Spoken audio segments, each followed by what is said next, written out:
इन्द्रं मित्रं वरुणमग्निमाहुरथो दिव्यः स सुपर्णो गुरुत्मान् एकं सद्विप्रा बहुधा वदन्ति अग्नियमं मातरिश्वानमाहुः। ऋग्वेद मंडल 1 सूक्त 164 मंत्र 46। भावार्थ। परमात्मा की विभिन्न शक्तियां ही अनेक देवी देवताओं के नाम से पुकारी जाती हैं, पर वह एक ही है। इसलिए गुण कर्म स्वभाव के अनुसार उस परमात्मा की उपासना करें। संदेश। परमपिता परमेश्वर सर्वत्र व्याप्त है। यह विशाल संसार, अंतरिक्ष, कोटि कोटि ब्रह्मांड, इन सब के कण कण में ईश्वर की असीम सत्ता विद्यमान है। वही इस सब का नियंता है, नियामक है। ईशावास्यमिदं सर्वम। हर वस्तु में, जड़ चेतन में, हमारे रोम रोम में ईश्वर का वास है। वह निराकार परमेश्वर दिखाई नहीं देता, परंतु वही हमारी प्राण शक्ति है। सोते जागते हर समय वह हमारे साथ रहता है। हमारे भीतर भी रहता है, बाहर भी और चारों ओर भी। जैसे रबर के गुब्बारे में हवा भरी होती है, गुब्बारे के अंदर भी हवा है, बाहर भी और चारों ओर भी, पर वह हमें दिखाई नहीं देती। जैसे दूध की प्रत्येक बूंद में घी का अंश छिपा होता है, उसी प्रकार ईश्वर भी सर्वव्यापक है।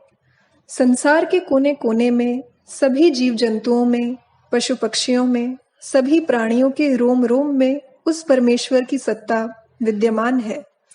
उसके लिए जात पात का, पूरब पश्चिम या उत्तर दक्षिण का कोई झगड़ा नहीं है। सभी उसके लिए एक समान है। इस सर्वव्यापक परमेश्वर की अनेकानेक शक्तियां हैं, जिन्हें संसार के विभिन्न मतावलंबी भिन्न भिन्न नामों से पुकारते हैं। सब मनुष्यों का परमपिता परमेश्वर एक ही है। वही इंद्र, मित्र, वरुण, अग्नि, यम सब कुछ है।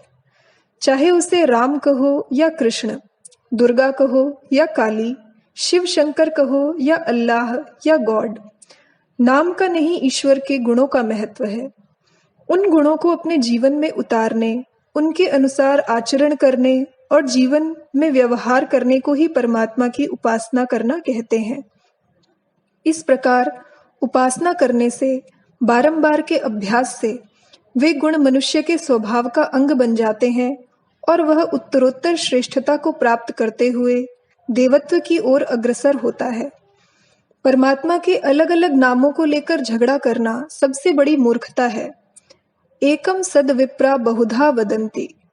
एक ही परमेश्वर को विद्वान लोग भिन्न भिन्न नामों से पुकारते हैं।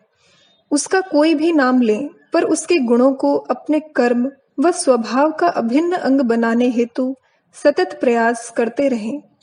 आजकल अधिकांश लोग ईश्वर के गुणों का न तो चिंतन करते हैं, न उन्हें अपने आचरण में उतारने का प्रयास करते हैं, लेकिन उसके नाम पर इस प्रकार लड़ने मरने को तैयार रहते हैं मानो उस पर उनका ही एकाधिकार है।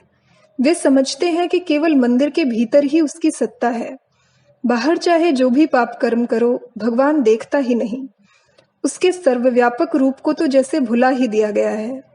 वह अनेकानेक रूपों में सर्वत्र विद्यमान है, हर समय हमारे साथ है। संसार के कोने कोने में उसकी सार्वभौम सत्ता है।